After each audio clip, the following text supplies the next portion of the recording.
Mais uma vez, então, boa noite a todos. Nós vamos ler a lição número 5, do livro Fonte Viva. O autor espiritual Emmanuel, psicografia de Francisco Cândido Xavier, e o título é Consegues Ir? Palavras de Jesus, constantes no Evangelho de Mateus, capítulo 11, versículo 28, quando Jesus diz, vinde a mim. O crente escuta o apelo do Mestre, anotando abençoadas consolações. O doutrinador repete-o para comunicar vibrações de conforto espiritual aos ouvintes. Todos ouvem as palavras do Cristo, as quais insistem para que a mente inquieta e o coração atormentado lhe procurem o regaço refrigerante.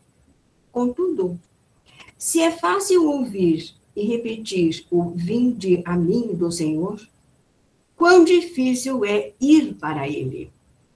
Aqui, as palavras do Mestre se derramam por vitalizante bálsamo, entretanto, os laços da conveniência imediatista são demasiado fortes.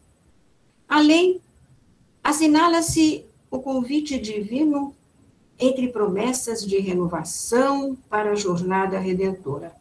Todavia, o cárcere do desânimo isola o espírito através de grades resistentes. Acolá, o chamamento do alto ameniza as penas da alma desiludida, mas é quase impraticável a libertação dos impedimentos constituídos por pessoas e coisas, situações e interesses individuais aparentemente inadiáveis. Jesus, o Mestre amado, estende-nos os braços amoráveis e compassivos. Com ele, a vida enriquecer-se-á de valores imperecíveis, e à sombra dos seus ensinamentos celestes seguiremos pelo trabalho santificante na direção da pátria universal. Todos os crentes registram-lhe o apelo consolador, mas raros se revelam suficientemente valorosos na fé para lhe buscarem a companhia. Em suma, é muito doce escutar o vinde a mim. Entretanto, para falar com verdade, já consegues ir? Meus amigos, vamos começar nosso bate-papo.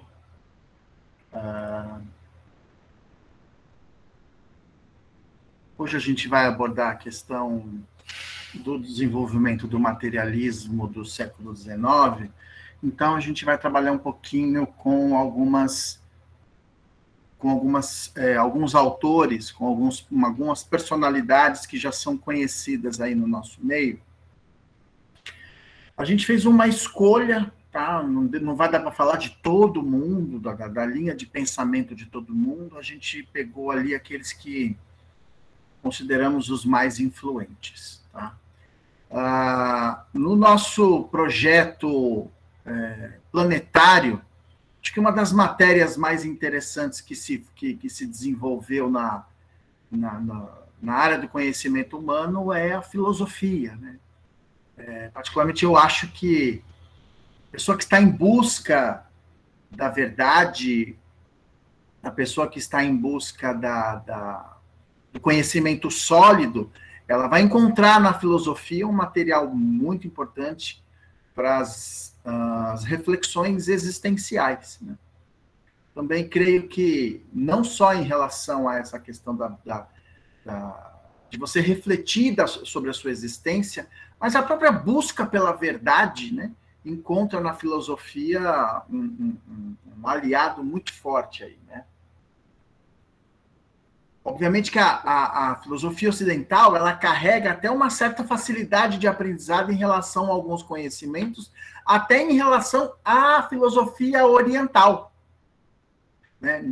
A filosofia oriental, ela se difere justamente pela capacidade intuitiva que o ser humano precisa ter. A ocidental já é um pouco mais mais prática, um pouco mais objetiva em alguns assuntos. E aí, nesse campo também, ela vai esbarrar em algumas limitações também. Mas se nós conseguirmos ajustar as duas trabalhando juntas, a caminhada é boa, tá? O desenvolvimento é bom. Então, essa incessante busca pela verdade, eu acredito que ela vai exigir de quem está no caminho sinceridade intelectual, porque isso acaba faltando no meio. Eu falo isso até em relação ao meio que eu vivo profissional. Você vê uma resistência para você manter uma sinceridade nessa parte da busca intelectual, porque nesse processo de seleção daquilo que você se identifica como conhecimento, algumas pessoas, por uma questão tendenciosa, acaba vendo uma verdade à sua frente, mas ela varre para debaixo do tapete. Então, eu acho que o amante da sabedoria, né, aquele que desenvolve amor pela sabedoria, ele precisa desenvolver também a sinceridade intelectual, né? Por isso que a pessoa que é fanática, né, que tem ideias e valores pré-concebidos, ela vai esbarrar num limite justamente por causa de uma certa dose de veneno intelectual que ela carrega. Então, quando ele se vê diante de uma informação, de um conhecimento, ele pode até mudar essa linha de conhecimento, ele pode corromper esse conhecimento. A gente falou isso semana passada, quando a gente abordou a questão dos textos do Kardec, né, do que as pessoas fizeram com o texto do Kardec. E o Espírito Verdade acabou até, já havia alertado ele, né? Olha, vão pegar tudo isso que você está publicando e vão desfigurar, eles vão mudar uma palavra ou duas justamente para corromper o teu ensinamento. É justamente isso, é a falta de sinceridade intelectual que é muito comum no meio acadêmico, tá?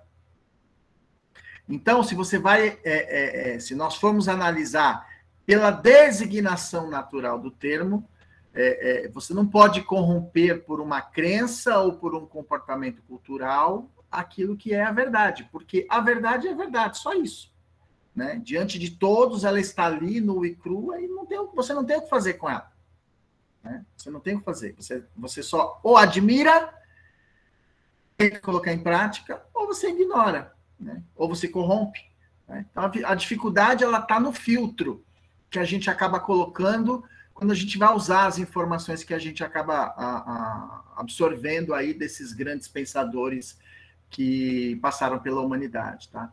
E a verdade, ela não atende ao ego, né? A verdade, ela encontra naquele ser sincero justamente o caminho correto para ela poder deslanchar. Então, quando a gente começa a estudar, quando a gente começa a ler, quando a gente começa a gente se sente estimulado intelectualmente, né? E aí a gente vai recheando aí o nosso arquivo mental de informações que elas vão ser úteis, não só no sentido de te encantar pela verdade, encantar pelo conhecimento, mas pela praticidade que ela acaba desenvolvendo no nosso dia a dia, né?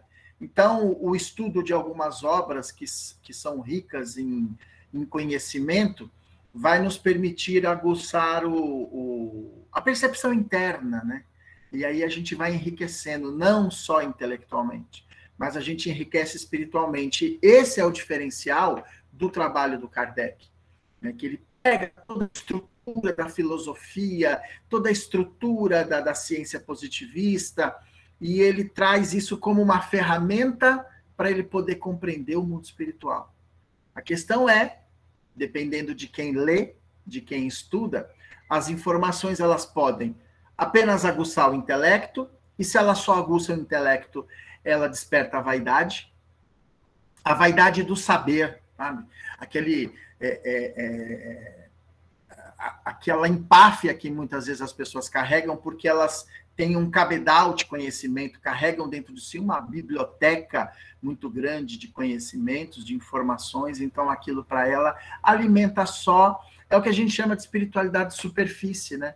E aí o que acontece? Ela gera um comodismo na pessoa, né? Esse comodismo é aquela zona de conforto doentia, ou seja, o indivíduo está doente, mas ele não percebeu ainda Quando ele vai perceber que ele está doente de conhecimento, na maioria das vezes já é tarde, né? A existência já está finalizando, né? Na escola, a gente aprende que a filosofia, ela nasce na Grécia, tá? Só que, veja bem, não é bem assim que a filosofia nasceu na Grécia, né? A filosofia, ela foi sistematizada na Grécia. Mas ela não nasceu na Grécia. A capacidade de pensar do homem, a capacidade de questionar, de desenvolver linhas de pensamento e de raciocínio, ela nasceu em todos os continentes, em todas as culturas, claro, cada uma dentro, obedecendo aí as suas próprias limitações, ok? Bom, eu queria falar um pouquinho, antes da gente entrar no materialismo, sobre a filosofia do Oriente. Né? Porque a gente fala muito da filosofia, e só o que vem na nossa mente é a filosofia ocidental. Aproximadamente ali por volta de 2.500, 3.000 anos antes de Cristo, começam a acontecer manifestações filosóficas não só na Grécia, mas na Índia também. Né? O primeiro tratado que a gente conhece ali são os Vedas, que acho que a gente chegou a abordar na aula passada, agora eu já não me lembro mais, e surge a filosofia com um personagem muito conhecido que é Krishna. Né? E a filosofia indiana, ela é uma filosofia com uma conotação muito forte no campo da espiritualização. Tá? Eles não se desenvolvem somente no campo, aliás, do intelecto quase nada, porque a filosofia do Oriente, ela te remete justamente a profundas reflexões intuitivas. Ela é enigmática, ela tem simbologias esotéricas com essa, né, que você tem que penetrar no conhecimento, pensar, intuir, né, deixar a intuição fluir para você desvendar. No Egito não foi diferente, com Hermes Trismegistus. Nós conhecemos se desenvolveu no Oriente um aforismo, no Oriente não, no Ocidente, entre os espiritualistas, que diziam que a luz vem do Oriente. E isso é uma verdade inquestionável, tá? A luz do conhecimento espiritual, de fato, ela vem do Oriente. Aliás, eu queria aproveitar e mostrar para vocês, não sei, alguns aqui conhecem, mas a gente começou a produzir um material sobre o Ramatiz, com esse título, tá? Ramatiz, a luz que vem do Oriente. Vamos ver se a gente consegue passar aqui para vocês. Deixa eu ver.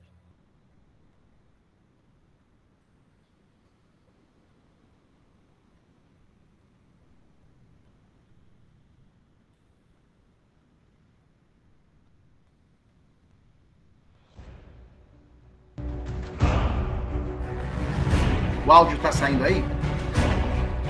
Na década de 50, nós tivemos assim, um movimento universalizante da espiritualidade no Brasil. Hoje posso entender isso de uma maneira até muito mais abrangente. Né?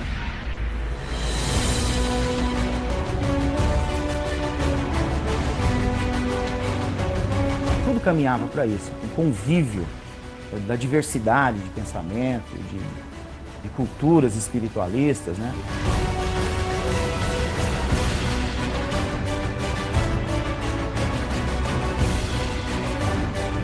Hoje o Brasil é apontado como modelo civilizatório do futuro. O Ramatiz, ele trouxe algumas ideias que nos ajudam a pensar. Ele fala uma coisa que está começando a entrar no Espiritismo.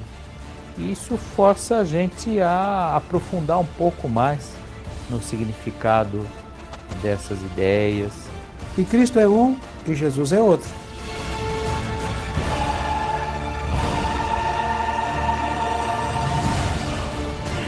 Mesmo que eu não concorde com essa ideia me fez aprofundar nas questões de como é que os espíritos distribuem as suas tarefas nos vários níveis da evolução. Então o próprio Cristo era de origem oriental. Quem ocidentalizou o Cristo, a obra apostólica, foi a igreja. O planeta só pode se viabilizar com todos ou com ninguém.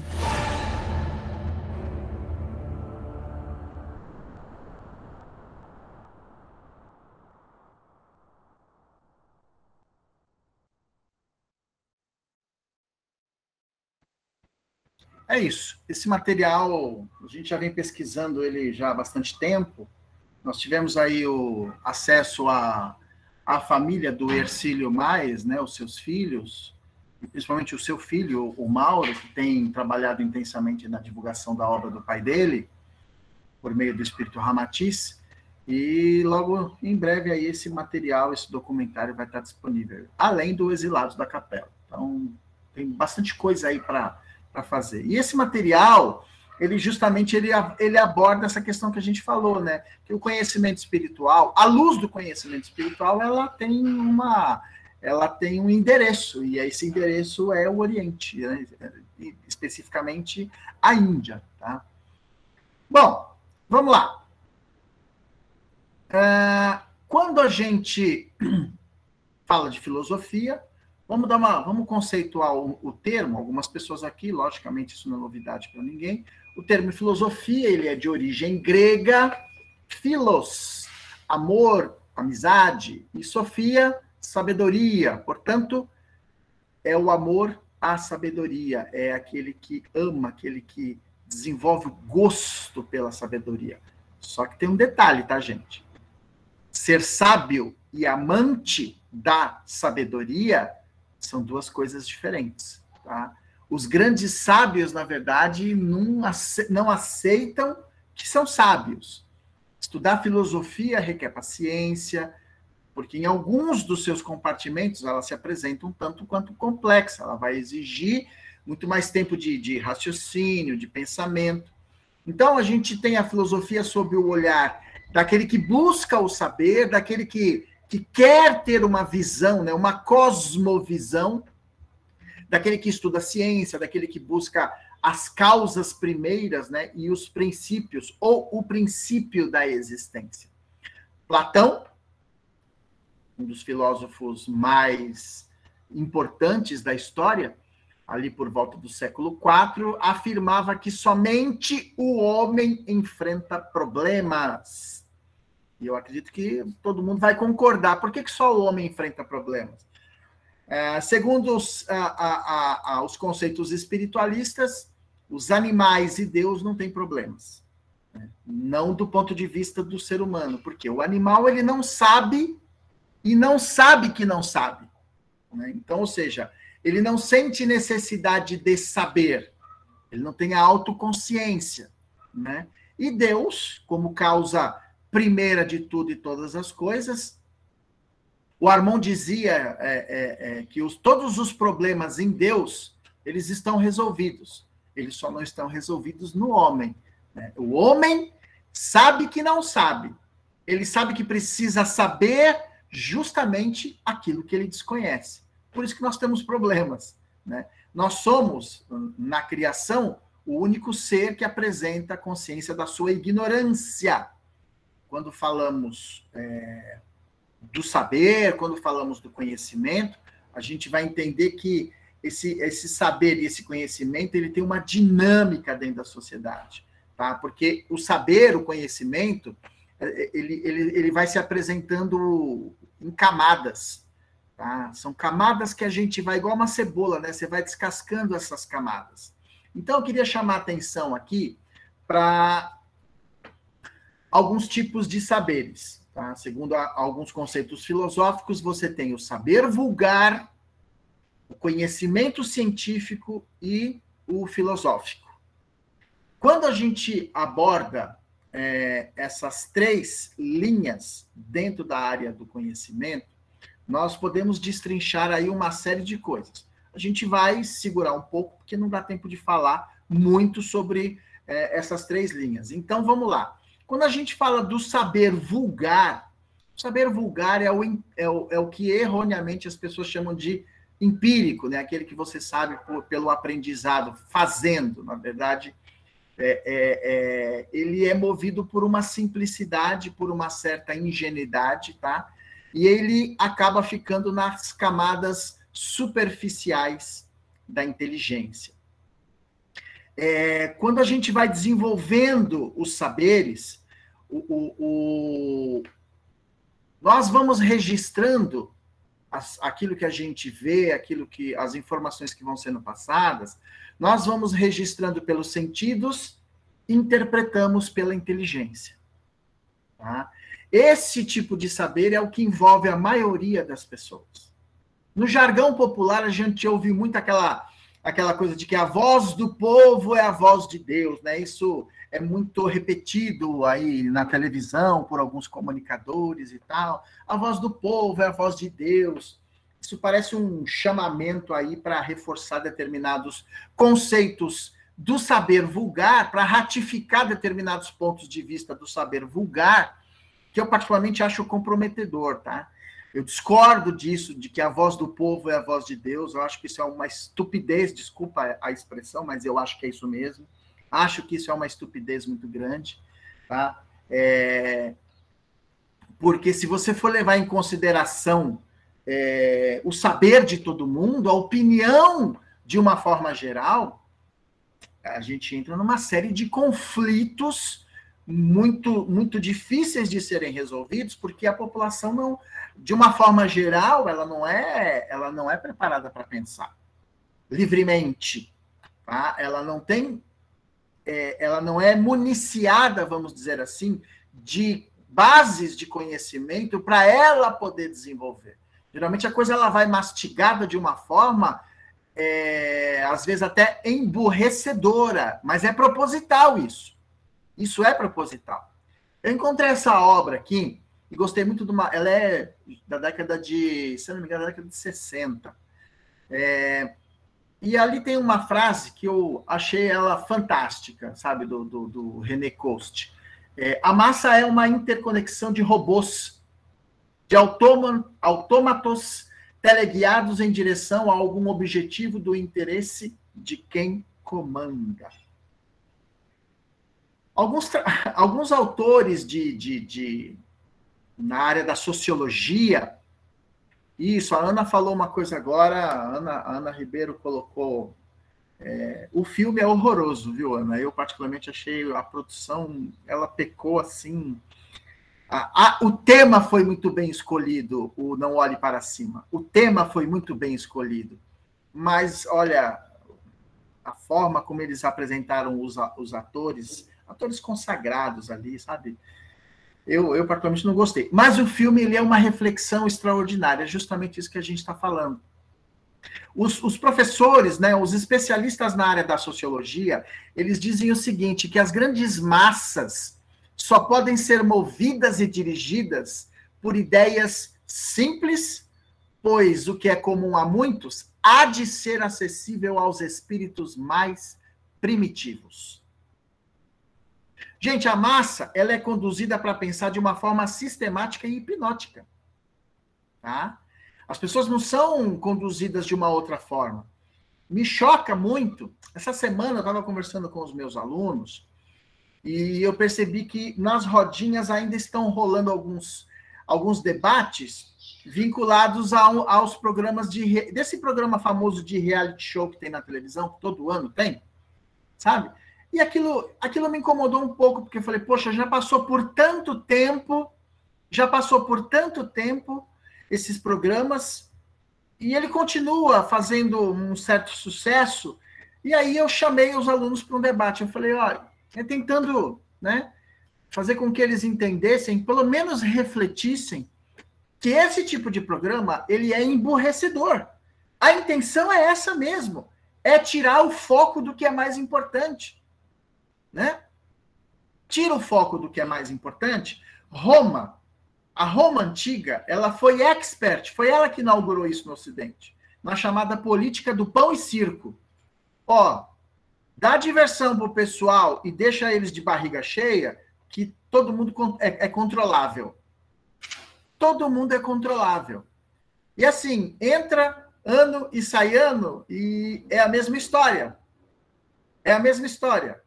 Sabe, as pessoas vão seguindo de forma hipnótica esse sistema que vai levando as pessoas para um abismo.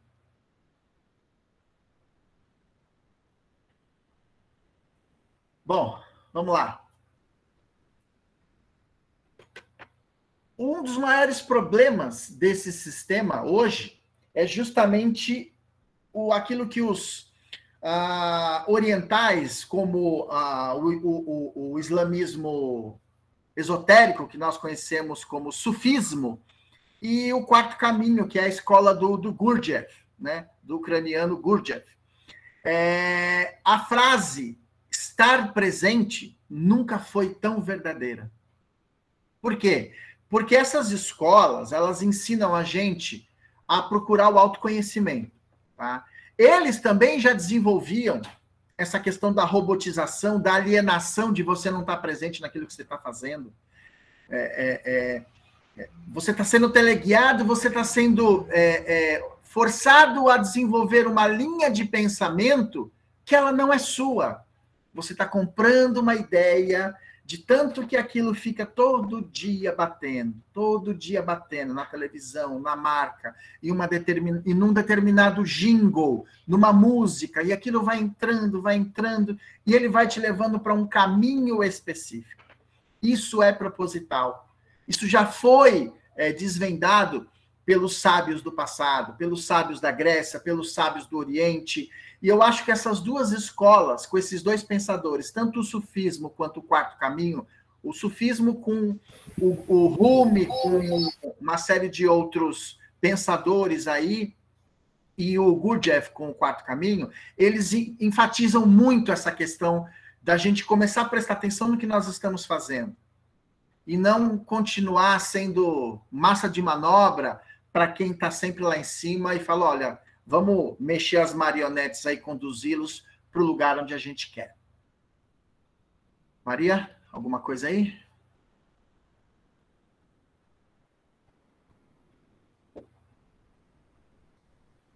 Não, não temos, não. Continuemos aqui.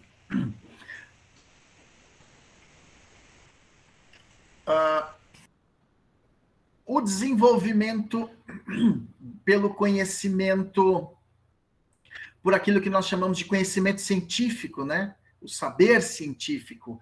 O saber científico, o saber técnico, ele vem de forma gradual, ele carrega qualidades importantes no desenvolvimento do ser humano, por quê? O conhecimento científico, ele vai trabalhar na causa, ele vai buscar entender a causa para poder compreender o efeito. Tá? Ou seja, na base do conhecimento científico, do conhecimento técnico, existe um encadeamento lógico. E esse encadeamento ele vai apresentar para a gente, na maioria das vezes, harmonia. Por quê? Porque ele vai fazer sentido.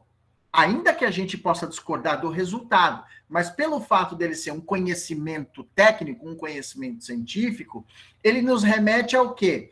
A uma harmonização das ideias. Fala, olha, ainda que eu não concorde, ela é uma ideia racional, ela é uma ideia que vem de um sistema que faz sentido. Vamos relembrar aquele esqueminha que eu sempre coloco. Uma coisa que é racional, é uma coisa que tem lógica, se tem lógica é porque faz sentido, ok?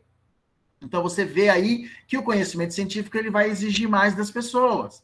O conhecimento técnico vai exigir mais, por quê? Porque ele é feito em camadas e se você tenta ludibriar uma dessas etapas, enganar, né, tomar um atalho, vai dar um problema lá na frente. Por quê? Porque vai te faltar uma estrutura, né, dentro desse edifício todo.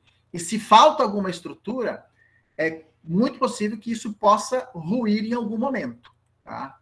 Quando a gente vai buscar essa coisa do conhecimento filosófico, é justamente a hora em que nós começamos ao questionar das coisas pelas causas. A gente só consegue questionar as coisas pelas causas se a gente desenvolver uma coisa que os gregos chamaram de dialética.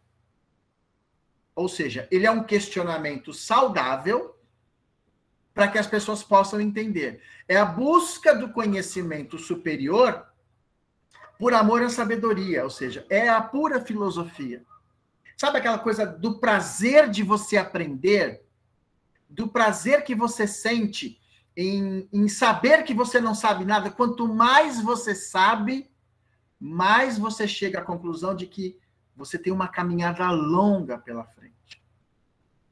Ou seja, o conhecimento ele vem para te encantar, ele vem para te desenvolver, ele vem para te dar felicidade, mas isso só passa a ser doentio quando você coloca isso na base apenas do intelecto, né? Ou seja, eu só estou alimentando a minha vaidade, como eu falei agora atrás. Então, nós aprendemos, esse é o objetivo da filosofia, nós aprendemos para melhorar. Nós aprendemos para compartilhar, e não para ficar nessa esgrima intelectual de quem sabe mais ou de quem sabe menos. Tá? O objetivo da filosofia, do conhecimento filosófico, é o conhecer pelo conhecer.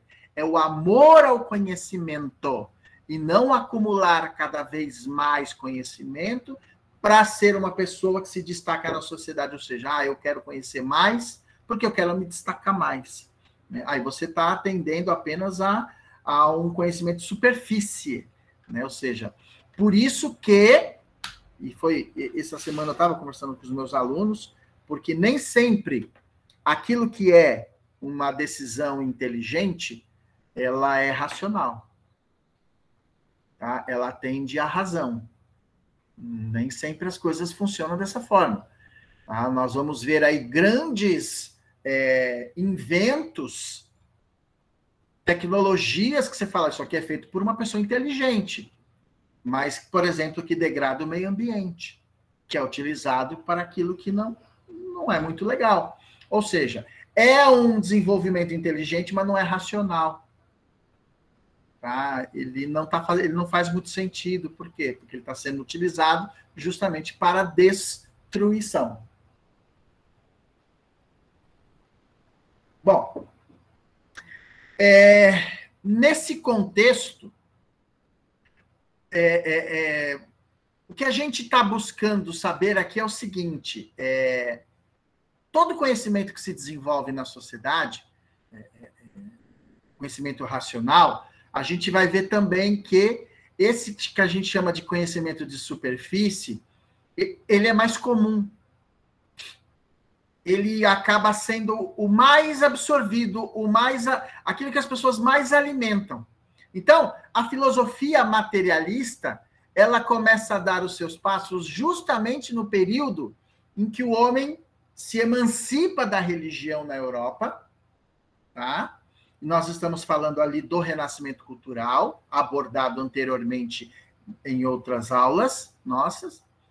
E na sequência do renascimento cultural, nós vamos ver o renascimento científico, que é ali, tá ali.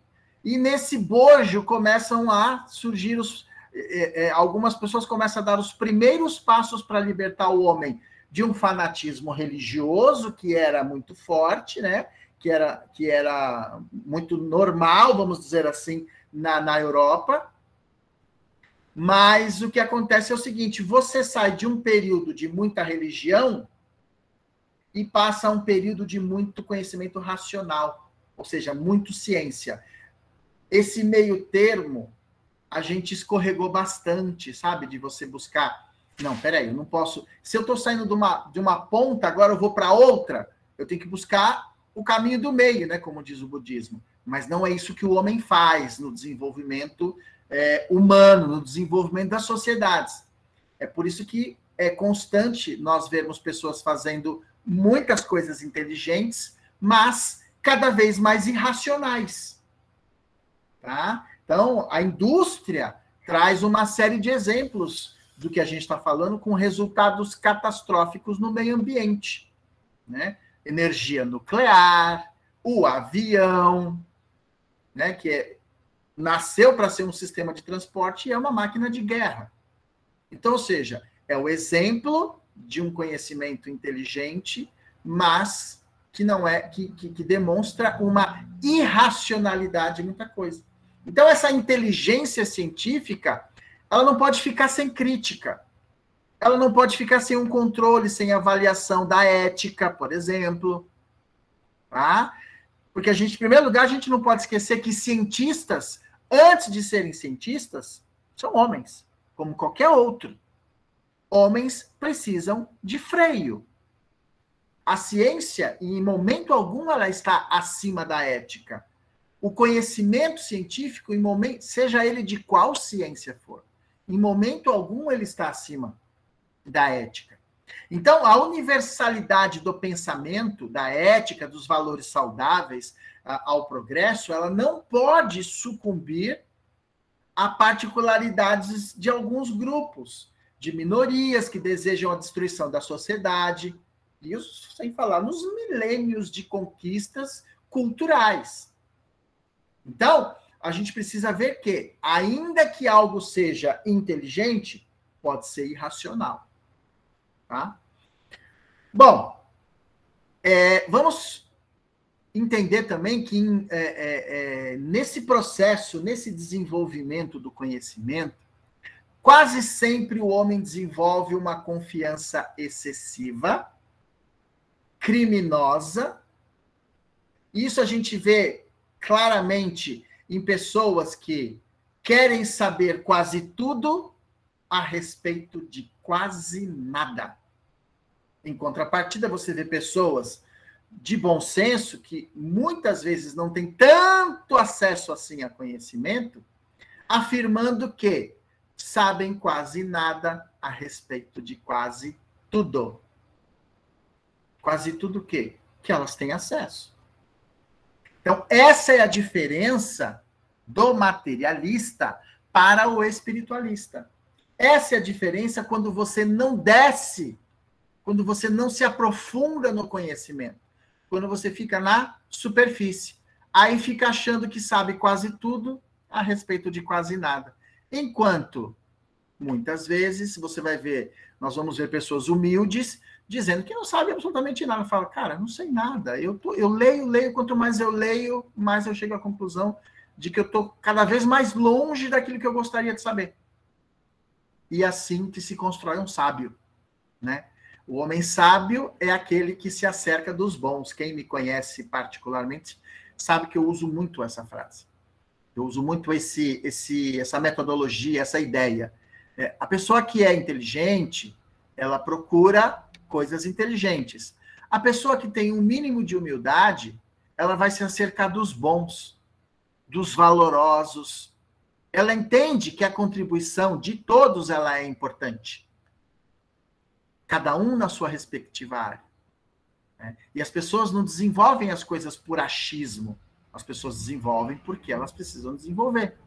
Então, o tema que a gente vai enfatizar hoje é justamente a proposta do materialismo que sempre esteve presente na humanidade.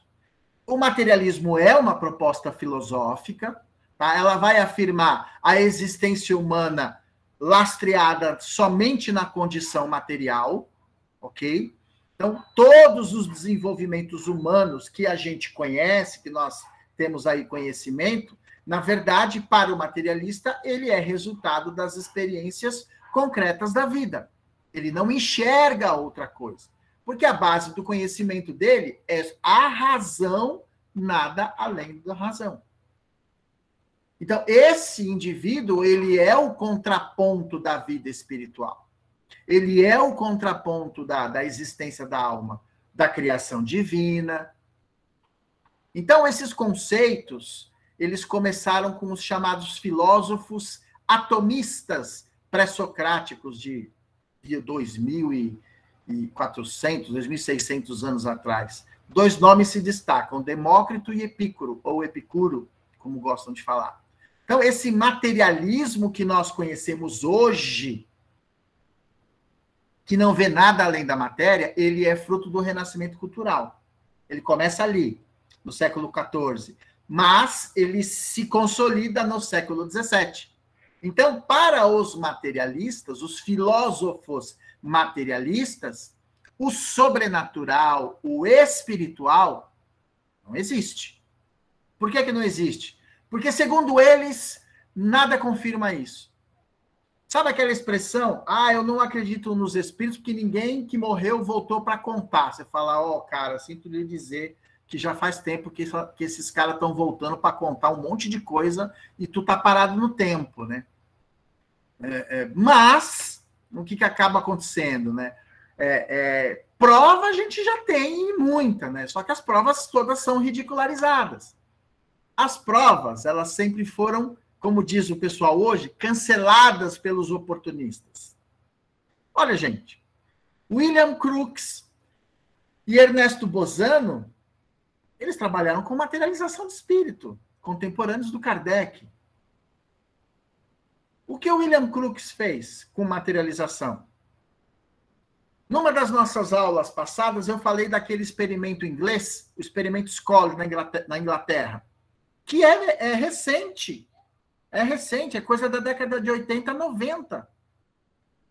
Eles conseguiram coisas fantásticas ali no campo da materialização. Então, provas existem, sem contar as experiências na Rússia, né? Chamadas experiências além da cortina de ferro, dos paranormais russos. A Rússia sempre foi um celeiro de paranormalidade. Aqui no Brasil, nós tivemos o Peixotinho e a Ana Prado. O Mirabelli também, que eu falei dele para vocês. A Ana Prado, lá no Pará, ela chegava a desmaterializar quase que o corpo todo. Uma coisa impressionante. Então, assim, as provas, elas existiram. O pessoal deu uma banana para elas. Né? Então, tá aí. Então, mas veja bem, o que eu quero falar aqui é de alguns pensamentos que são influentes no materialismo na Europa e que acabou contaminando geral, tá? Acabou contaminando geral. Então, como eu falei no começo, a gente não vai conseguir falar de todo mundo, então eu acabei selecionando algumas figuras aqui, tá? E Arthur Schopenhauer, que era do século XIX, o Augusto Comte, pai do positivismo. Nesse meio aí nós vamos ter o Kardec, que acaba se destacando justamente fazendo contraponto.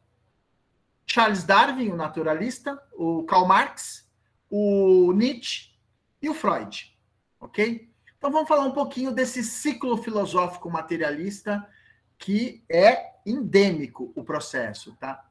Augusto Comte, o pai do materialismo, destaca a frase dele: saber para prever a fim de poder. A ideia do Comte é justamente... Deixa eu ver aqui, eu acho que eu... Peraí, gente, deixa eu... Acho que... Eu esqueci do Schopenhauer aqui? Não é possível que eu esqueci do danadinho. Deixa eu ver se ele está aqui, se eu não inverti o slide. Não, eu esqueci mesmo. Esqueci de colocar ele, mas tudo bem. Vamos lá. Você quer responder uma pergunta do Leandro? Vamos lá. Antes disso, a Ana e o Joaquim, né, falaram do Sócrates, né, da questão da sabedoria, lembrando também que a Beraldo também falou isso, a Magali, mas o Leandro perguntou aqui, se inteligência, cadê? Fugiu aqui a pergunta do Leandro. Espera só um pouquinho. Aqui, intelecto é diferente de inteligência? Sim. Você pode colocar as duas coisas em patamares diferentes. O intelecto pode servir a uma causa específica. A inteligência, geralmente, ela vai te remeter à sabedoria. Por quê? Porque ela te deixa livre. O intelecto sempre vai trabalhar com a vaidade, né? Obviamente que, em termos de se você for olhar como sinônimos, é a mesma coisa, mas em significados, não. E o José Joaquim também fala, né, que a simplicidade é o comportamento de quem começa a ser sábio. Boa colocação, exatamente. Quanto mais a gente tem plena consciência da nossa ignorância, mais você se mantém tal qual você é. E a humildade passa a ser uma coisa natural, né? Enquanto a gente não... O problema, sabe o que acontece? Às vezes é o seguinte, é muito legal você ter pessoas que gostam do seu trabalho, né, que compartilham das mesmas ideias, E eu uso muito essa brincadeira, eu falava muito isso em palestra. Falava assim, gente, sabe por que eu trazia a Vanessa em tudo, a minha esposa em todas as minhas palestras? Ela ia em todas. Antes da minha filha nascer, ela estava sempre comigo, né?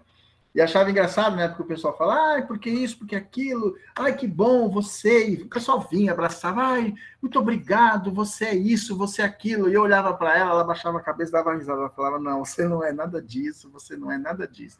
Ou seja, enquanto a gente tiver um ponto onde a gente se apoia para entender que nós somos quem somos e nada além do que somos, ou seja, nós somos um caminhante, né? Nós somos um viajante que está em busca de experiências.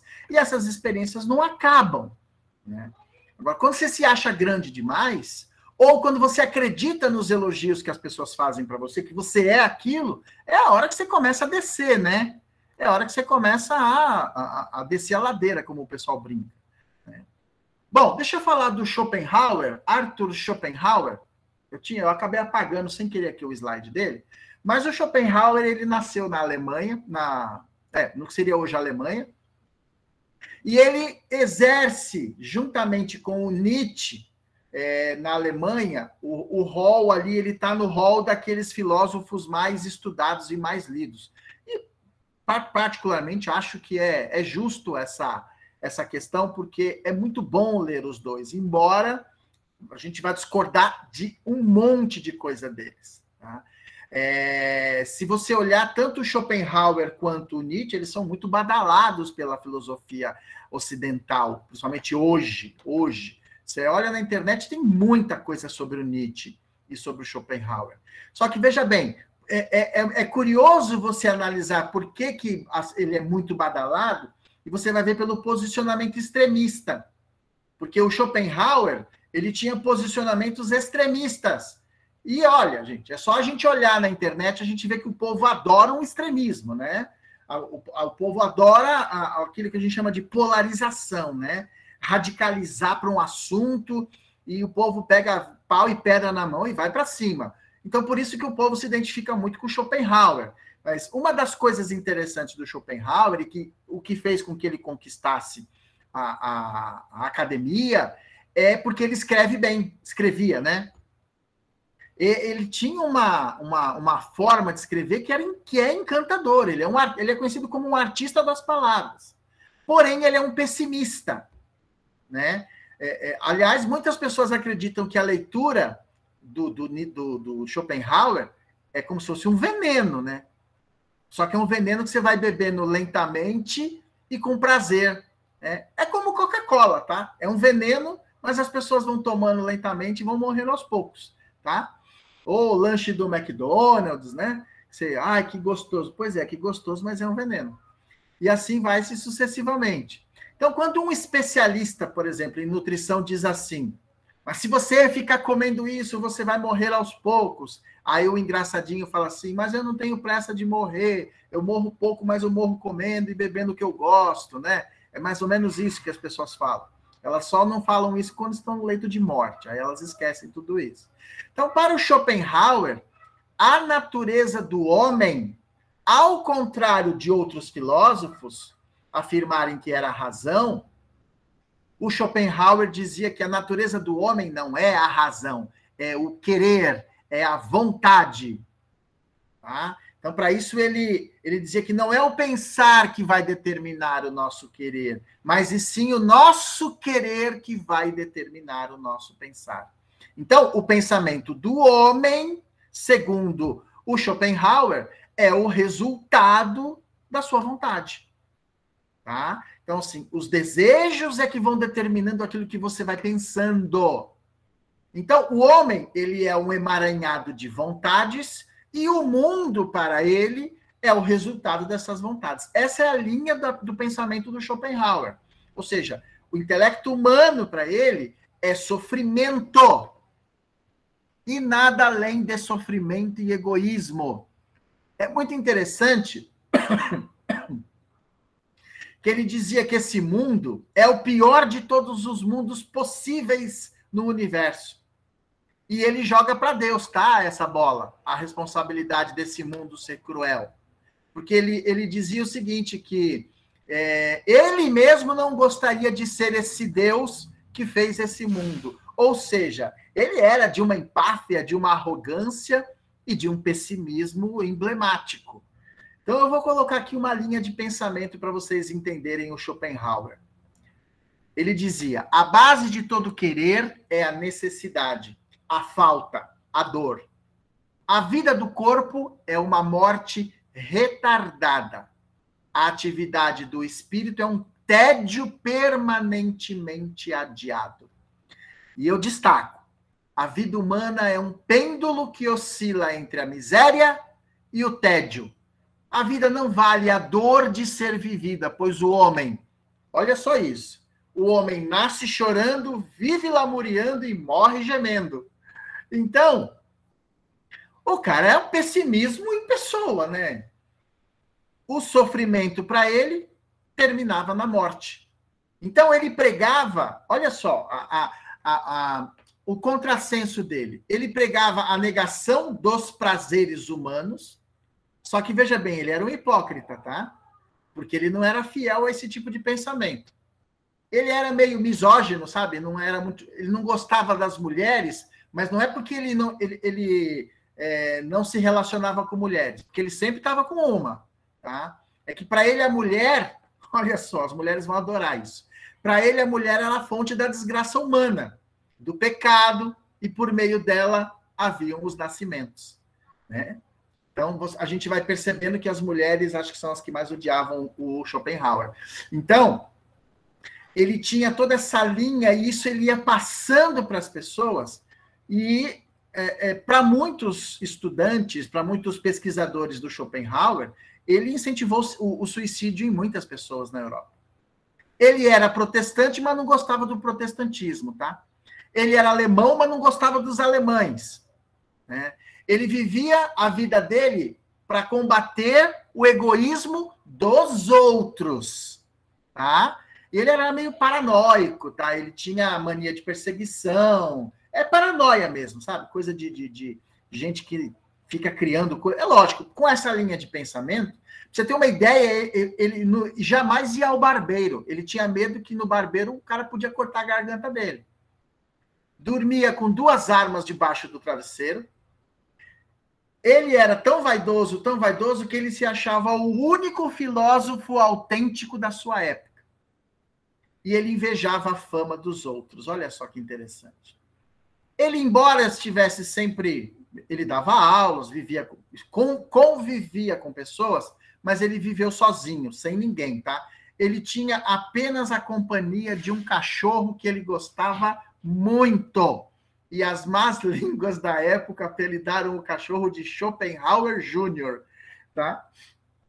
Então, era só o único companheiro que ele tinha na sua época. Mas ele alimentou o pessimismo de todos aqueles que vieram dele. E como ele era muito inteligente, mas é aquilo que a gente falou, inteligente, mas irracional no comportamento e nas ideias. Tá? As mulheres estão enlouquecendo aqui no chat, estão se manifestando aqui. Ó. Calma, que a gente só começou, viu? O José Joaquim lembra aí 2 frases dele, né? Dinheiro é como água do mar. Quanto mais você toma, maior é sua sede. Exatamente. O mesmo se aplica à fama. E outra frase... Certamente a vida não existe para ser aproveitada, mas para ser suportada e despachada. O cara era depressivo, era para baixo, né? De fato, é um conforto na velhice ter o trabalho da vida por trás de si. Exatamente. O Augusto Conte, a gente falou dele já em vários episódios aí das nossas aulas, né? Ele elabora ali uma série de pensamentos que revolucionaram, ajudaram os conceitos científicos na Europa. Só que cristalizou, né? Cristalizou muito nessa coisa da ciência, só a ciência é o conhecimento verdadeiro. Só que, veja bem, quem lê a biografia do Conte, ele enlouqueceu, tá? Quando ele perdeu o amor da vida dele. Tanto que ele criou uma religião, a religião positivista. Você vê que o cara não estava certo do que ele estava fazendo ainda. Precisava de um alento. Quando ele perdeu o amor da vida dele, ele enlouqueceu. A ciência, que ele dizia que poderia ajudar todo mundo, não mais a religião, não fez nada por ele nesse momento, no momento da perda. É nessa hora que a fé funciona, e funciona bastante, né? Ele colocava que a vida, o desenvolvimento do conhecimento humano passou por 3 estágios: o teológico, né? As explicações estavam todas em cima das crenças e do sobrenatural; o metafísico, onde parte as respostas elas são muito abstratas, muito ligada à filosofia platônica, socrática; e para ele o 3º estágio da humanidade é o positivo, ou seja, onde o conhecimento só pode ser desenvolvido por meio da ciência. A ciência é capaz de resolver todos os problemas humanos. O Comte já foi superado, tá, gente, pela própria ciência. Mas essa visão de que a ciência está acima de tudo ainda prevalece. Isso ele não conseguiu, isso ele de fato conseguiu implantar no setor científico mesmo, tá? Vamos lá. O Charles Darwin, né, que sem dúvida é um dos maiores pesquisadores do mundo: o vencedor não será o mais forte, será aquele que melhor se adaptar. Ele está falando aí da teoria da evolução das espécies, né? Onde ele desenvolveu, que é uma teoria que a gente já falou também em aulas passadas, ok? O homem e o macaco eles têm a origem num ancestral da mesma espécie, só que esse ancestral ainda não foi encontrado, por isso é apenas uma teoria. O Darwin, ele apresentou essa ideia, ele só não conseguiu explicar a questão da mutação das espécies, que depois, com o desenvolvimento da genética, isso acabou sendo explicado. Então, a teoria dele ainda continua prevalecendo. Assim que ele publica os seus escritos, o Kardec lança o Livro dos Espíritos, né? E a teoria da evolução das espécies até ajuda o desenvolvimento da própria doutrina espírita, tá? Ou seja, no desenvolvimento do ser humano, aquele que permanece vivo não é o mais forte, é aquele que se adapta melhor, é aquele que desenvolve mais a sua capacidade de inteligência, que observa mais, tá? Porque às vezes nem sempre o mais forte é aquele que vai sobreviver. Mas ele não respondeu a uma série de questões, como nem a ciência até hoje conseguiu responder uma série de questões que a gente conhece. Mas as ideias dele também alimentam o materialismo no mundo. Ó. O Karl Marx, nós já tivemos um episódio aí também lá atrás falando só dele, né? Falando um pouquinho sobre as ideias socialistas. A frase: a religião é o suspiro da criança acabrunhada, o coração de um mundo sem coração, assim como também o espírito de uma época sem espírito. Ela é o ópio do povo. Essa última aqui é a mais conhecida, né? O povo sempre fica repetindo isso. O Marx disse que a religião é o ópio do povo. Só que você tem que entender o contexto também, tá? Senão fica muito solto aí, as pessoas acabam falando besteira. Bom, o Marx, juntamente com o Engels, eles influenciaram não só a área materialista, mas, de uma forma geral, todo o cenário político, social e sociológico do Ocidente é todo focado, todo calcado em cima das ideias. É aquilo que eu já disse, o materialismo histórico desenvolvido pelo Marx é uma ferramenta de análise histórica importante. Nós não podemos jogar no lixo. É que no meio desse negócio você tem que aprender a pescar. Você tem que aprender a garimpar aquilo que é bom. E quando você não... Só que a gente só consegue fazer isso quando você estuda outras coisas também. Porque aí você fala, olha, isso aqui faz sentido, isso aqui não faz sentido. Porque se você seguir só a linha marxista, aí, você se mata. Porque é outro pessimista também, que não encontrava na humanidade nenhum benefício. Tá? Para ele, a humanidade ela era definida por aquilo que ela produz materialmente, só isso. Por isso, ele dividia a sociedade em 2 classes, proletários e burgueses, né? Que era o que tinha na época. Agora, veja bem, ele não conseguiu convencer nem os proletários com o tempo. Tanto que os proletários acabaram abandonando as teorias marxistas, por quê? Porque o que eles queriam era trabalhar para sustentar sua família.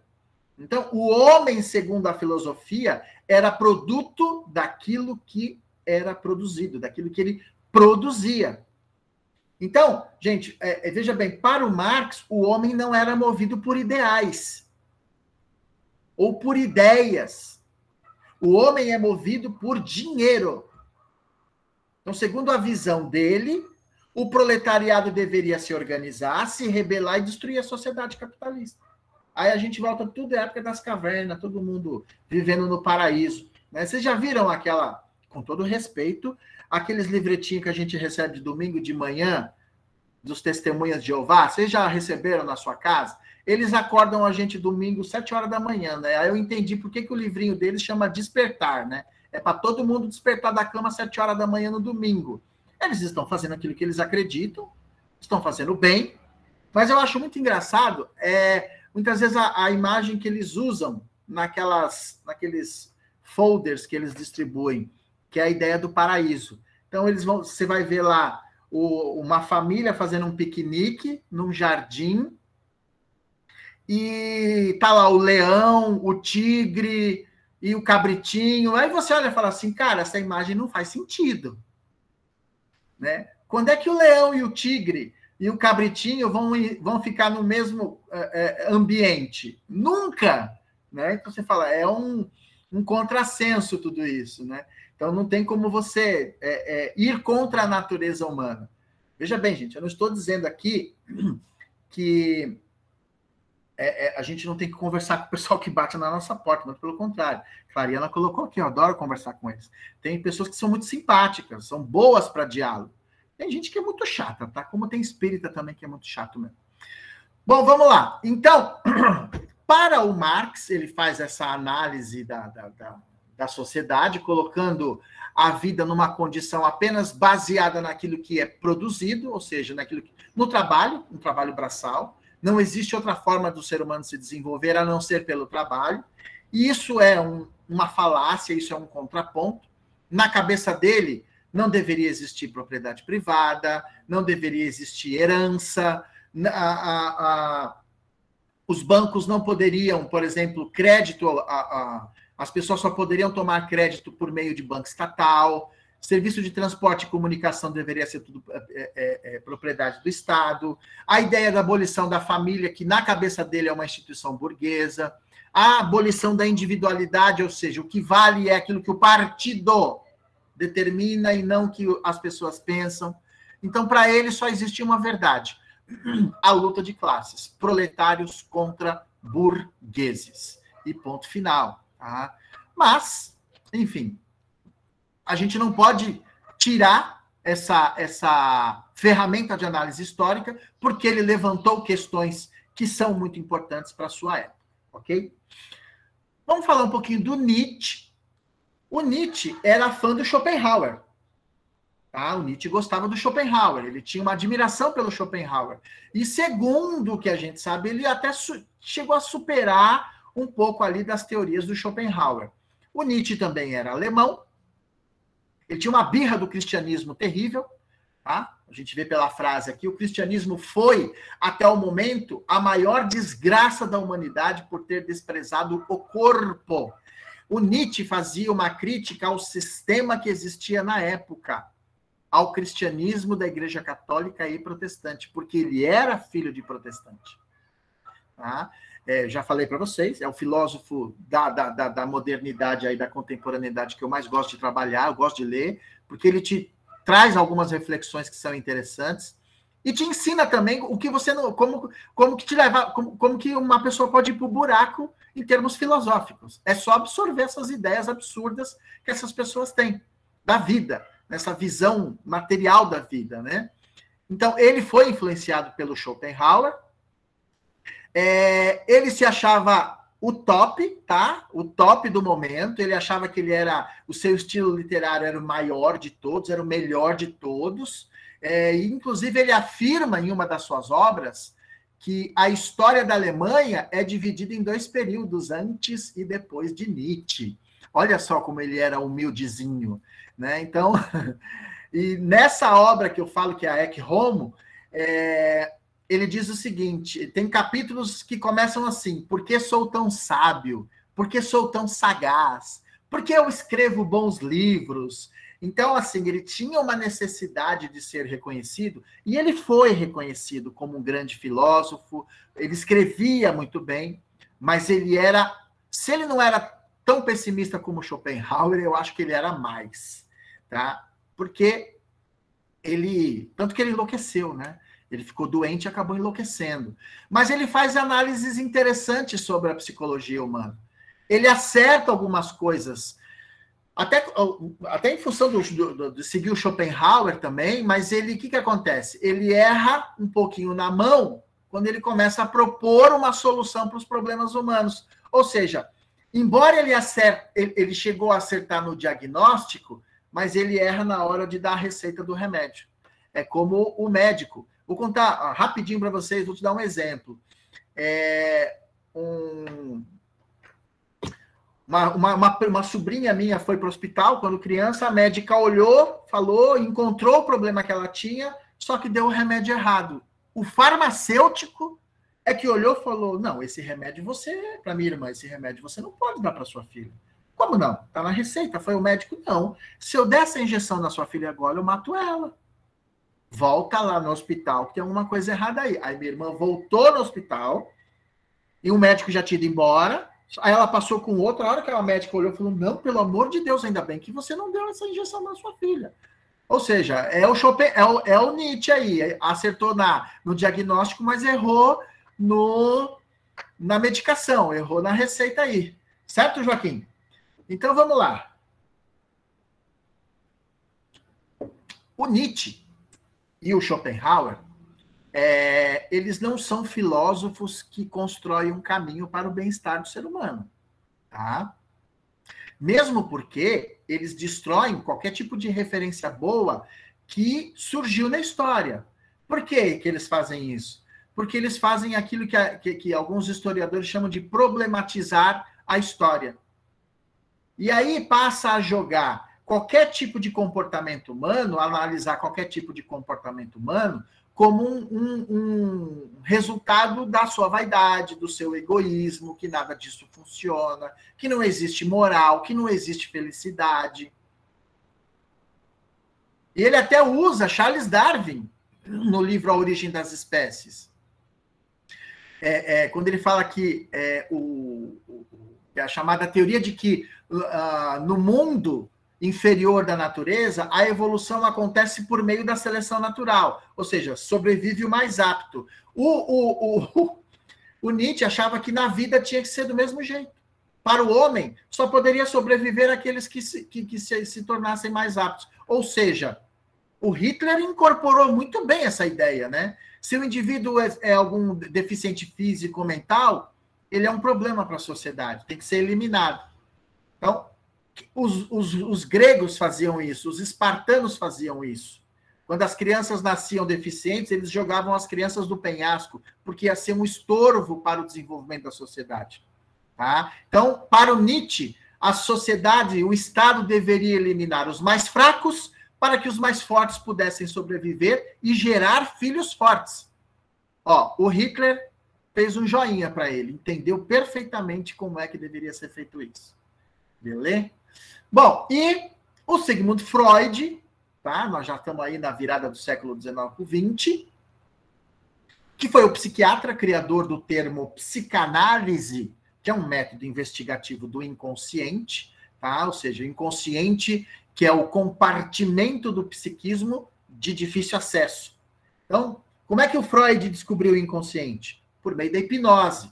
Na hipnose, ele conseguia acessar conteúdos mentais dos seus pacientes que apresentavam a chamada histeria, né? Ele foi um dos grandes contribuidores da ciência médica. E até na questão da interpretação dos problemas que as pessoas apresentavam, inclusive problemas que acabavam desaguando no organismo, né? Só que, veja bem, para o Freud, os problemas estavam no campo da psicologia e eles deveriam ser tratados por meio do método analítico que ele desenvolveu. Agora, veja bem, por que o Freud aparece aqui nessa questão do materialismo? Ele é um dos fortes mentores aí do materialismo e do ateísmo especificamente? Em primeiro lugar, ele era ateu, ele se declarava ateu. E ele apresentava uma preocupação muito grande com determinadas práticas religiosas. Ele escreveu bastante sobre esse tema, tá? Era uma das temáticas que ele mais desenvolveu em vida. Então, ele tinha uma preocupação muito grande com esse assunto, com esse tema. Então, ele vai, no decorrer da vida dele, ele vai apresentando, ele vai jogando uma série de teorias e de ideias na cabeça das pessoas, principalmente porque, para ele, o sentimento da religião, a pessoa que carrega o sentimento religioso é uma pessoa que carrega uma espécie de neurose. Na cabeça do Freud, ele não aceitava que os homens que viviam naquela sociedade, que já era muito complexa, se relacionasse ou depositasse a sua confiança numa coisa que não fazia sentido, que não tinha comprovação, que é a questão da religião. Olha só que interessante. Ele fazia uma análise, quando você vai buscar o pensamento do Freud em relação à religião, ele dizia o seguinte, né? Ele lançava um questionamento. No mundo não há distribuição de riquezas materiais, certo? Existe uma desigualdade social muito grande, a gente abordou um pouquinho isso já. Então, o que ele falava? O Estado, com as suas leis, não vai conseguir proteger todo mundo contra tudo. O Estado vai falhar em muitos aspectos, né? Nós, seres humanos, somos uma espécie de... Nós somos animais, ele dizia, insignificantes. Então, nós estamos entregues ao quê? Ao arbítrio da natureza. Por isso que o Freud dizia que nós não precisávamos de Deus. Ou de um Deus, né, como ele falava. Na visão do Freud, Deus é uma criação de uma criança que passa pela ausência de um pai forte e determinado. Como que ele chegou a essa conclusão? Porque ele passou por isso. E há um episódio na vida dele, quando ele era criança, que o pai se viu diante de uma situação em que o Freud esperava que o pai fosse tomar uma atitude e o pai não tomou. Ele viu um pai fraco ali. Então ele acha que o ser humano criou Deus porque teve um pai fraco na sua infância. E o outro ponto que é extremamente conflitante nas teorias do Freud é a importância que ele dava para a sexualização dos problemas humanos. Para ele, a libido, a energia sexual, estava em todos os conflitos, em todos os problemas do ser humano. Então, ele tinha a libido como um papel central nos conflitos do homem. Tem uma entrevista do Chico Xavier, estava conversando sobre isso com o Leandro esses dias. O Chico Xavier com o Ramendras Banerjee, que foi um grande pesquisador indiano da reencarnação. E ele esteve no Brasil, e ele e o Chico conversaram, né, com um tradutor. E o Banerjee, falando sobre as experiências, né, de pesquisa para comprovar a reencarnação, ele dizia, o Chico identificou na mediunidade dele que o Freud, o espírito, o Freud já tinha desencarnado, né? Que o Freud estava acompanhando o Banerjee. Por que isso? Porque na programação reencarnatória do Freud, ele deveria ser a pessoa na Europa que na academia abriria o espaço para falar de reencarnação, porque ele desvenda o inconsciente. Na verdade, assim, não foi o Freud que descobriu o inconsciente. Quem fez isso foram os indianos, há 6.000 anos atrás. O Freud trouxe isso para a Europa científica, a Europa positivista. Então, ele tinha esse papel. Só que ele sucumbiu, ele, enfim, falhou no negócio. É aquilo que a gente fala. Falamos na aula passada. Lembra da história do espírito verdade para o Kardec? Ó, só a inteligência não vai te ajudar a fazer essa tarefa, não. Você tem que ter outras qualidades. Pois é, o Freud só tinha inteligência, porque de humildade ele não tinha nada, né? Era uma arrogância em pessoa. Então, veja bem, esse quadro que eu desenhei para vocês é o quadro que reforça o materialismo na Europa e no Ocidente. No meio dessa galera, em 1857, surge ali o Kardec com o Livro dos Espíritos. Surge o Kardec com todo um cabedal material, científico, oferecendo como ferramenta de pesquisa para os fenômenos mediúnicos, e ele se manteve resistente a essa onda materialista. Veja bem, é importante que a gente não entre aí num processo de um julgamento precipitado quanto à posição materialista de algumas pessoas. O fato de uma pessoa ser materialista não significa que determina o seu caráter, né? A questão é que quando a gente associa o materialismo, ou seja, a pessoa que se diz não crer em nada, nada que está além da vida física, isso não significa que essa pessoa seja mau caráter, enfim, não é nada disso. A gente só está fazendo uma análise dessa questão do que o quanto o materialismo tem prejudicado o ser humano, tem evitado que o ser humano entre cada vez mais em contato com a realidade espiritual, né? Então, compreender as coisas como funcionam dentro da fé é importante. Que é o que o Kardec falava, a questão da fé raciocinada. Ou seja, o homem não quer simplesmente crer. Ele está querendo saber por que ele tá acreditando nessas coisas. Então, o Kardec ele nos ensinou que a ciência também nos ensina. Aprendemos com a ciência.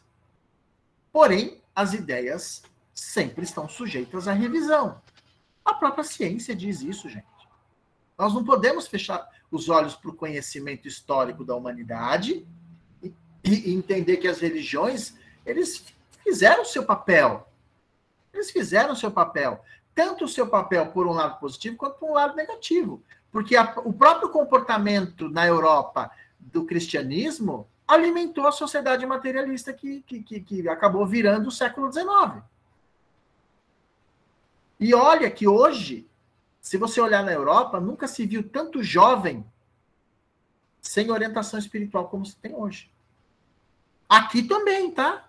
Aqui também cresceu muito o nível de jovens completamente desconectados de espiritualidade. Não estou falando de uma religião específica, não, gente. Estou falando de espiritualização. Os desafios hoje são maiores, em função da própria velocidade com que as ideias são disseminadas pela internet. A globalização, ela facilitou muita coisa, mas ela trouxe comportamentos complicados para o ser humano. Claro, não poderia ser diferente, né? Não poderia ser diferente. Então, eu creio que a questão das causas, elas nos ajudam a entender todas essas questões, tá? Então, comprar uma ideia pessimista hoje é uma surpresa, porque quando você vai não só para o campo da religião, mas você vai para o próprio campo da psicologia, da filosofia, existem ideias fantásticas para tirar o homem do materialismo ou do pessimismo. Então, do ponto de vista espiritual, nascimento, crescimento e morte carregam sentidos maiores que transcendem a vida na Terra. A morte só faz sentido para o espiritualista ou para as pessoas que têm um pouquinho de bom senso, né? A questão é que os materialistas dizem que a continuidade da sua história, ela acontece nos filhos e nada mais. Então, nós não transferimos a nossa história para ninguém. Aliás, todo tipo de acrescentamento que a gente pode fazer na nossa história, a gente só vai fazer isso em vida. Depois que a gente morrer, acabou. Você não acrescenta mais nada naquilo que você é. Aí a gente vai ouvir do outro lado aquilo que as pessoas acham que nós somos. Mas acabou, a gente não acrescenta mais nada. Porque as pessoas, boa parte das pessoas, não tem essa conexão espiritual, né? Então, todos nós carregamos conosco, ou melhor, vivemos coisas que nós não podemos ver, mas a gente sabe que ela existe. Então, pensamento, sentimento, vontade, desejo, são situações que nós vamos vivenciar. A gente não enxerga isso, mas sabe que ele existe. Uma radiografia detecta uma pneumonia? Sim. Mas uma tomografia vai detectar, por exemplo, que você está triste, que você está... enfim, não vai. Por quê? Porque na cabeça deles essas coisas fisicamente não são reais. A ciência explica a matéria, mas ela esbarra nos limites que são próprios da matéria. Então, a gente precisa compreender o caminho que o Kardec desenhou para a gente, né? E as várias escolas espiritualistas do mundo. É isso, gente. Temos alguma coisa aí?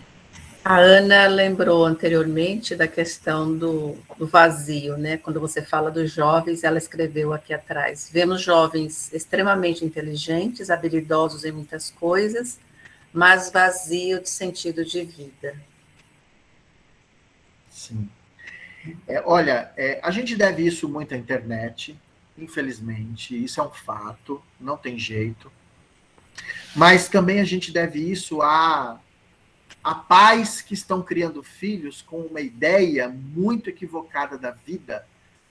E isso cresceu muito, muito, sabe? Isso cresceu muito, uma ideia errônea. Eu falo isso porque lá no colégio a gente lida com isso o tempo todo. Quem é professor aqui sabe. Você sabe, você olha o comportamento de um aluno, você fala, por que o fulano é desse jeito? Aí você conhece o pai e a mãe, aí você fala, agora eu entendi. Agora eu entendi por que o fulano ainda é um herói sobrevivendo nessa família. E é o que está acontecendo.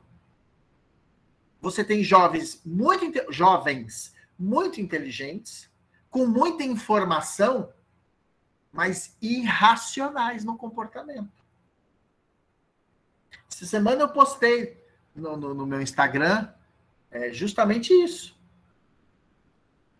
Ser inteligente não significa que você é uma pessoa que haja de forma racional. Quando você falou do Marx, a Magali ainda lembrou, né, que Marx valoriza quem corta o tronco de árvore, mais ainda quando a madeira é transformada em tábuas, mais ainda quando é transformada em uma mesa, porém esquece quem ofereceu o machado e as ferramentas para que tudo isso fosse feito. É muito bonitinho você ver o ser humano, né, brigando por causa da ecologia, mas lutando pelo aborto, né? É um contrassenso. Fala, eu mato um ser humano, mas não mato a árvore. Você entendeu? O Jacques Conchon falava o seguinte, ele falava assim, olha, eu acho que... E ele era um ambientalista, hein? Ele dizia o seguinte, assim, eu acho um equívoco essa história que está se desenvolvendo sobre ecologia. Se você trabalhar o homem integral, você resolve o problema da ecologia. O problema é que as pessoas querem fazer o contrário. Elas querem começar por aquilo que está fora, aquilo que é o efeito, e não a causa. A causa está no homem, que é inteligente, mas é irracional. É isso. Então, só que a gente quer começar do contrário. Sabe? Quer proteger os animais, mas não está nem aí se uma pessoa é morta, se você mata um feto. Eu acho isso uma doença, né? Literalmente, isso para mim é uma doença. O José Joaquim ainda lembrou do Schopenhauer que a religião é a obra-prima da arte do treinamento animal, pois treina as pessoas sobre como elas devem pensar. As religiões, assim como as luzes, necessitam de escuridão para brilhar. Então, o cara que vivia na escuridão do sentimento e do pensamento, o que nós vamos esperar dele? É óbvio que a gente vai ver erro em tudo. O Schopenhauer, gente, é o Saraiva, é o tolerância zero, sabe? É aquele parente ciclotímico. Todo mundo sabe o que é o ciclotímico? O ciclotímico é aquela depressão leve, mas ela não tem cura, é a vida toda. É o rabugento. É o rabugento, é aquele parente que você vai falar uma coisa para ele fica... Lembra de um personagem, de um desenho que tinha de um cachorro, que ele só resmungava? Mutley. O Mutley. Aí, o Leandro, que é expert nisso, é o Mutley. Você entendeu? O Schopenhauer, e a gente tem um monte de Mutley na família, e isso se a gente não estiver olhando no espelho, né? Porque às vezes nós somos o Mutley da família, né? Tudo, não, isso não vai dar certo. Não, isso não pode dar certo. É um pessimismo, é uma onda. Né? Eu fico muito chocado quando eu tenho um familiar que eu visito ele constantemente. Toda vez que eu entro lá, ele tem TV a cabo em casa, mas a televisão dele fica ligada do momento que ele acorda ao momento que ele dorme, nesses programas policiais que só passam tragédia. Eu falo, cara, e assim, você conversa com a pessoa, é tudo que a única coisa que ela sabe falar é, não, fulano morreu, fulano perdeu a cabeça, fulana foi estuprada, o filho foi violentado, você viu a tragédia. A pessoa ela não tem mais nada para conversar, a não ser tragédia. E a vida da pessoa é uma tragédia, porque ela vive doente. Ah, mas você quer o quê? Você está se alimentando do quê? Aí você olha para a pessoa e fala, mas você não é espiritualista? Você não é espírita? Você não acredita? Ah, sim. Mas então por que você só assiste isso? Ah, porque não tem nada na televisão de bom. Eu tenho vontade de pegar a cabeça de uma pessoa dessa e abrir, né? Para ver se entra alguma coisa. Como não tem nada de bom? Aí fica difícil, né? Aí, como é que você vai educar a juventude com essa linha de raciocínio? Eu estou vendo aqui o que a Clariana colocou. Sou professora de criança de 5 a 11 anos. Eu estou estranhando a quantidade de palavrões. Ixi, palavrão hoje é elogio. Palavrão hoje é elogio. Em sala de aula, a gente tem que se controlar e controlar aluno, que é um negócio absurdo. É uma linguagem chula. E olha que eu sou professor de escola particular. O nível é um pouquinho melhor. Entendeu? Mas é internet, é onde eles estão conectados, né? É música onde desvaloriza a questão da dignidade humana, da mulher. E você vê as meninas dançando e cantando. Aí quando um rapaz vai lá e chama a coleguinha do nome que ela está cantando, ela se sente ofendida. Aí você tem que, né? Olha, gente, ser professor hoje é um negócio, viu? Que aí você tem que parar a sua aula para você contextualizar a questão ali, falar, olha, como é que você consegue lidar com essa situação? Você está cantando essa música o tempo todo, aí seu colega te chamou disso e você está se sentindo ofendida? A Ana ainda pergunta, né? Houve entre esses filósofos materialistas alguma mulher casada e com filhos? A maior de todas as filósofas foi a Hipátia, na Grécia, e ela foi escalpelada. Então, né? Arrancaram a pele dela. Entendeu? Sociedade machista, né? Eu diria que sim, que tem sim, mas modernamente falando, a gente encontra a Helena Blavatsky, a Annie Besant, que são para dentro da questão da teosofia, mas elas têm uma filosofia fantástica. A filosofia que elas desenvolvem é maravilhosa. E foram mulheres muito fortes. Muito fortes. Tá? A Jéssica lembrou da desconexão dos jovens com a espiritualidade. Ela pergunta, né? Se não está associada ao fato de a humanidade confundir religião com espiritualidade. Olha, uma vez eu ouvi, eu não me lembro quem, tá, gente? Não me lembro quem. Falou o seguinte, que a grande dificuldade do trabalhador espírita, vou trazer aqui para o nosso ambiente, do trabalhador da casa espírita trazer o seu filho para a evangelização infantil é o seu comportamento dentro de casa. Então, é assim,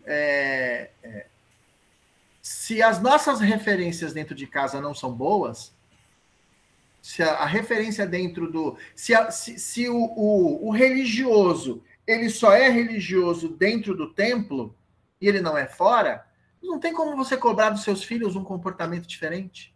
Como? Ele fala, se essa religião não mudou meu pai e minha mãe, por que vai me mudar? E nós somos, veja bem, e não estou dizendo que a gente precisa ser santo, não é nada disso. São questões básicas, que a gente muitas vezes não dá o exemplo para os nossos filhos. Questões básicas. E tem uma coisa que ela parece banal. Hoje você não tem mais isso, claro, que quase ninguém tem mais. Que é quando se toca um telefone, você chega para o seu filho e fala que eu não tô. Já começa por aí. Fala que eu não tô. Se é aqueles telefones lá que a gente não sabe quem é que liga todo dia, né?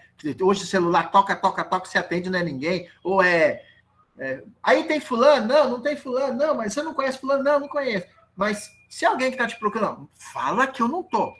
Aí o filho pega e diz, né? Ó, meu pai mandou falar que não tá. Aí lascou história toda. O moleque ainda apanha por estar falando a verdade. Então, assim, o comportamento, ele precisa partir dos pais. Se não partir dos pais, não tem jeito. Eu vejo isso pela minha filha que, às vezes, você está numa situação que você fala uma coisa assim, quando eu vi minha filha está com os 2 olhos arregalados, olhando para minha cara. Eu falo, meu Deus do céu. Filha, desculpa, estava nervoso aqui com o cliente, conversando com um pai de aluno, porque tem pai de aluno que a gente tem vontade de acelerar o processo evolutivo dele, sabe? Tipo, mandar desencarnar. Igual o que o Leandro estava fazendo com o besouro dentro de casa. Mas a gente não pode fazer isso porque a gente é espírita. Nós somos, assim, né? Esse anjo de candura que todo mundo pensa que a gente é e tal, né? Que quando está no centro fala, meus queridos irmãos e tal, que a gente não tem vontade de esmagar que a gente não tem vontade de enforcar. Esse dia eu estava conversando com o Leandro e eu estava falando sobre como a gente acaba, a gente se torna referência, né? Quando o Edgar Armand fala que o dirigente da escola faz a escola, ou seja, se você não tiver o mínimo de condições, você não pode ser dirigente. Eu só não tenho um violão, exatamente. Mas eu tenho uma raquete boa aqui, ó, de matar mosca, que funciona. E aí o que acontece? Eu estava no supermercado, eu falei com você, né, Leandro, sobre essa história, né? Eu estava no supermercado e estava na fila e tinha um senhor na minha frente, um casal, que eles estavam brigando com o caixa, não sei porquê, e foi um negócio, e a gente lá, e a fila enorme, e ele discutindo, brigando, aí o sangue foi subindo, né? O sangue foi subindo. Quando eu tive aquele ímpeto de chegar no moço, né? Da forma educada, que eu já estava nervoso, alguém bateu a mão no meu ombro e falou, oi, Júnior, tudo bem? Eu falei, meu Deus do céu, ufa, me salvaram por 2 segundos. Que eu olhei para trás, eu não sabia quem era, não conhecia. Mas como eu já fazia palestra nos centros, eu falei, bom, é do centro, é de alguma casa espírita aqui da região que me conhece. E, de fato, a pessoa começou a falar, isso aqui é palestra sua, não sei o que, da onde. E eu fiquei pensando, eu falei, você imagina se tivesse passado 2 segundos, eu não sei o que teria acontecido. Então, a história vai bater sempre naquelas pessoas que estão com o conhecimento na mão e precisam fazer o mínimo para dar o exemplo. Então, se nós não somos exemplos para os nossos filhos, não adianta. Então, aí E é assim, viu, gente? A gente lasca com a vida do professor. Porque ele segura uns BO dentro de sala de aula que são inimagináveis. Para vocês terem uma ideia... vocês sabem que tem aluno que se corta, né? Vai se mutilando, né? E aí eles usam muito blusa, né? Para esconder. Eles usam... o meu mentor estava de plantão nesse dia, exatamente. E estava lá fazendo compra comigo, né? Então, o que acontece? Tinha um caso de uma moça que a gente sabia que ela estava se cortando, mas não era nos braços, não é possível. Ela está se mutilando. O comportamento dela mostrava. E aí a diretora do colégio descobriu, sabe onde ela estava se cortando? Na sola do pé. Ninguém conseguia ver. Mas conhecendo os pais, quando a gente conheceu os pais, a gente sabia por que ela estava fazendo isso. A gente sabia por que ela estava fazendo isso. Então, assim, é muito difícil, sabe? E são pais, esses pais do colégio são os pais da minha geração. Eu sou professor do filho deles. Eles tiveram a mesma fase que eu tive. Então, assim, é complicado, porque...